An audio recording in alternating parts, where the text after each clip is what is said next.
Today we have the E46 brake calipers. These are the fronts.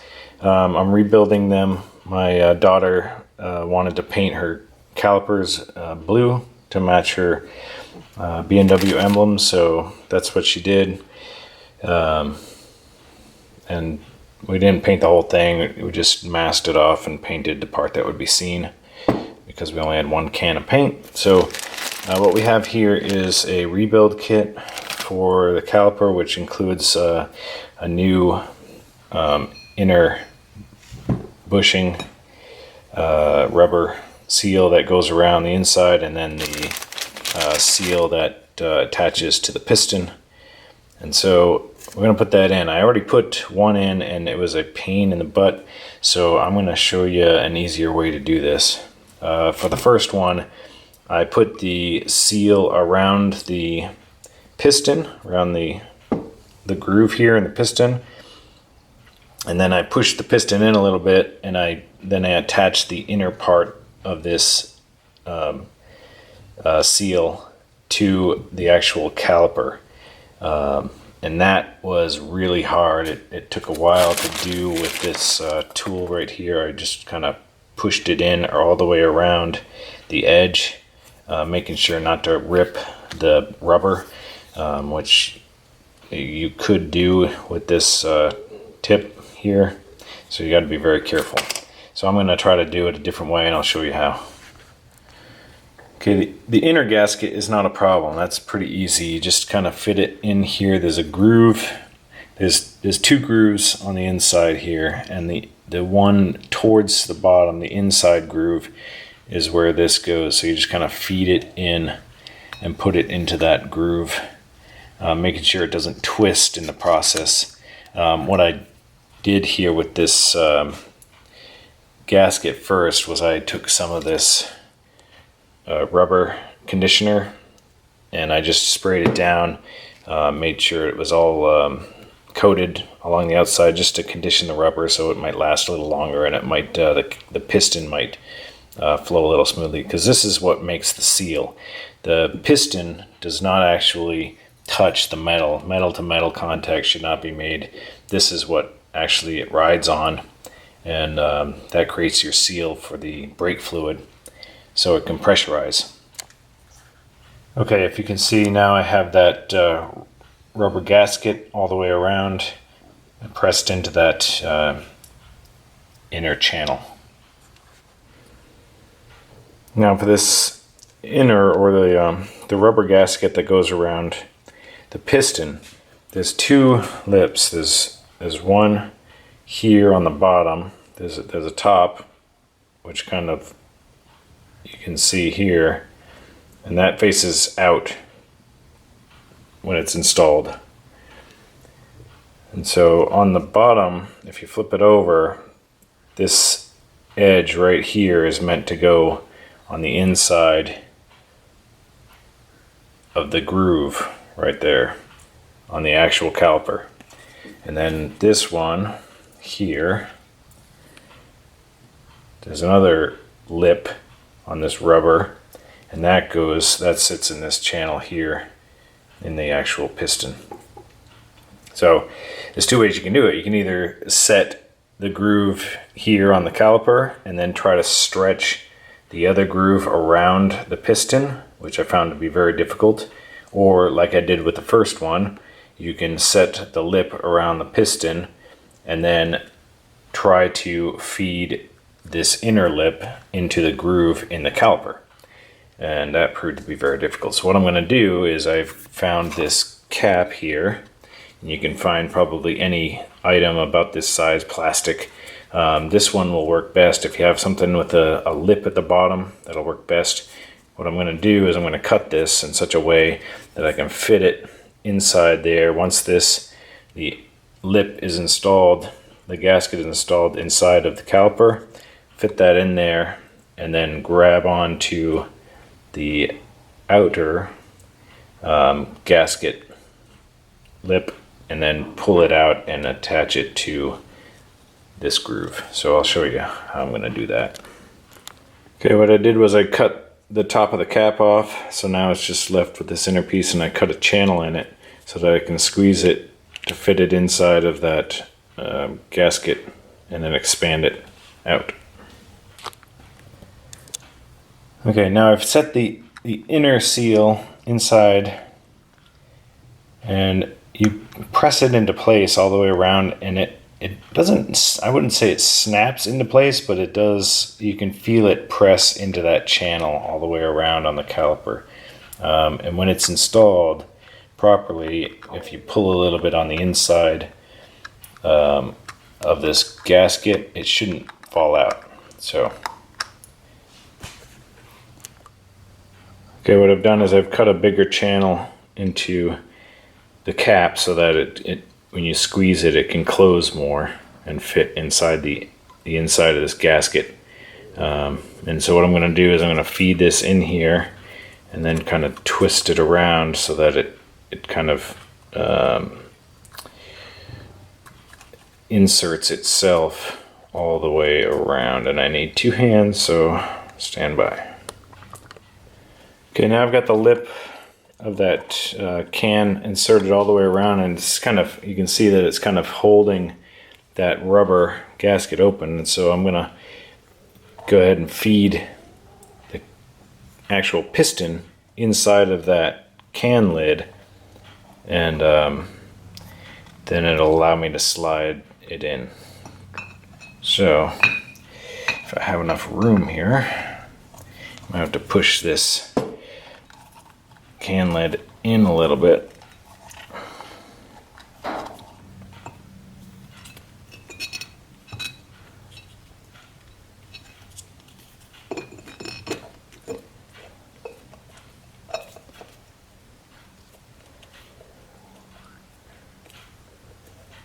Okay.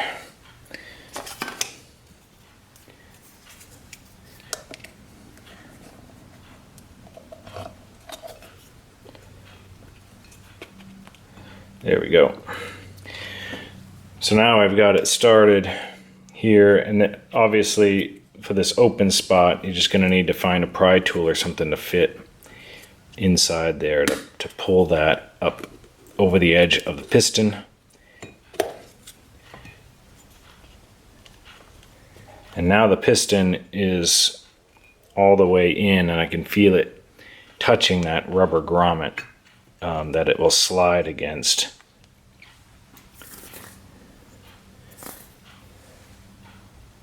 And so now I can fish out this plastic piece just by kind of peeling back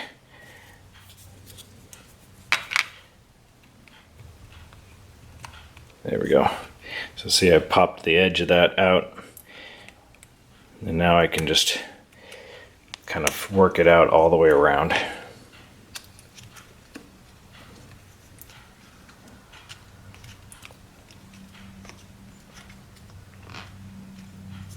Let me go from the other side.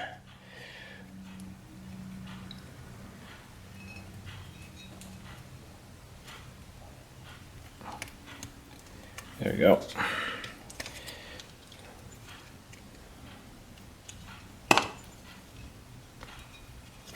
Just make sure the caliper piston doesn't come all the way out, or else you're going to lose. This gasket will end up falling behind. And so now I can just pull on this gasket so that it doesn't slide into the caliper housing. There. Eventually this edge right here will sit inside of this groove in the piston once I push it in more. So what I'm going to do now is I'm going to just add a little bit of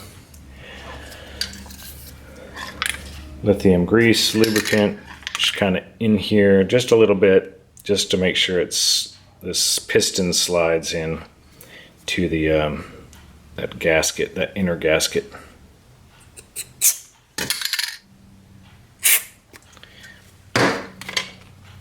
Okay. So now I just need to get it started with my hand, and you can feel the pressure from it. You can feel, I can feel that it's causing resistance. So you just kind of want to wiggle it back and forth until you get it started. There. And you can feel it kind of slide in to the gasket. And it will still be tough, but at least it's started on the back side. I can feel and tell that it's started on the back side. So now the rest of it, I'll take my C-clamp here and I will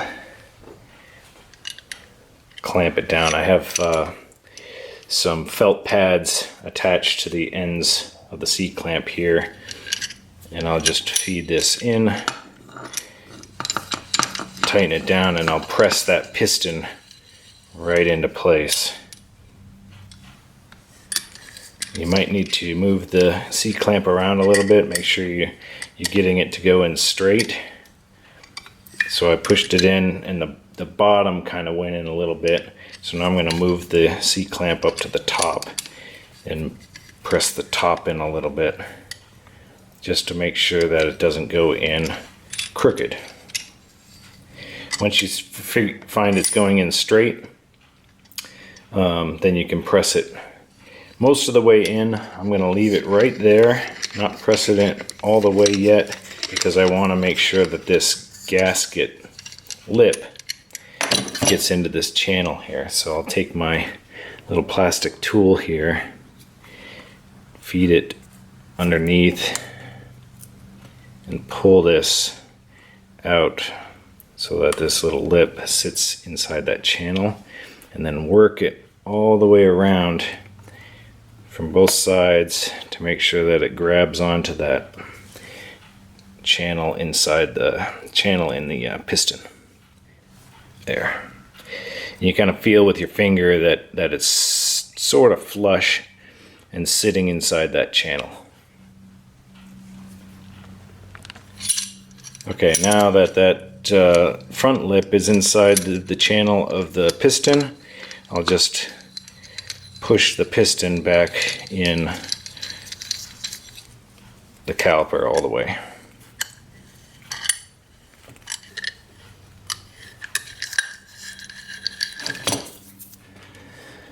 Alright, and when it's all the way in, the rubber face of this gasket should be about flush with the piston itself. You don't need to push it in any more than that. That should be enough to get the pads in here and fit it around the rotor.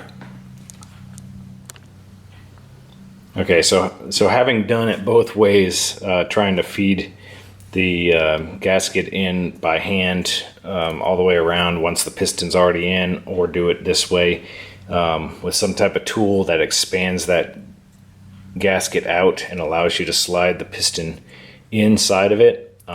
This was much easier.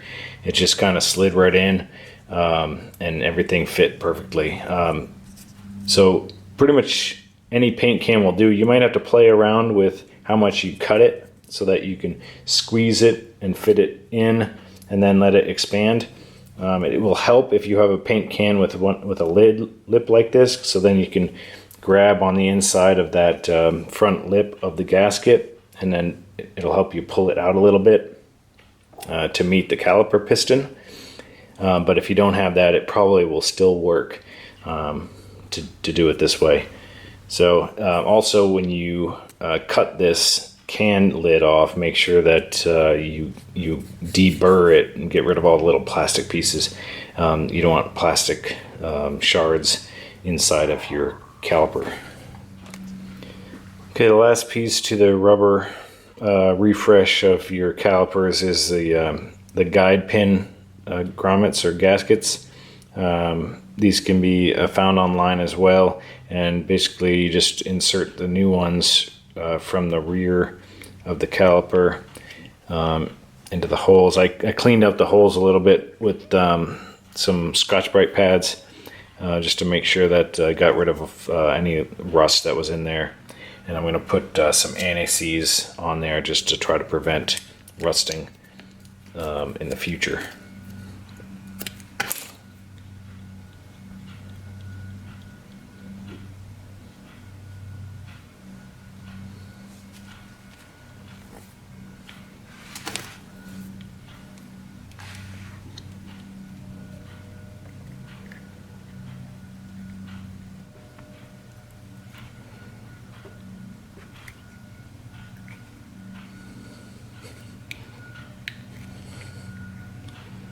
There you go.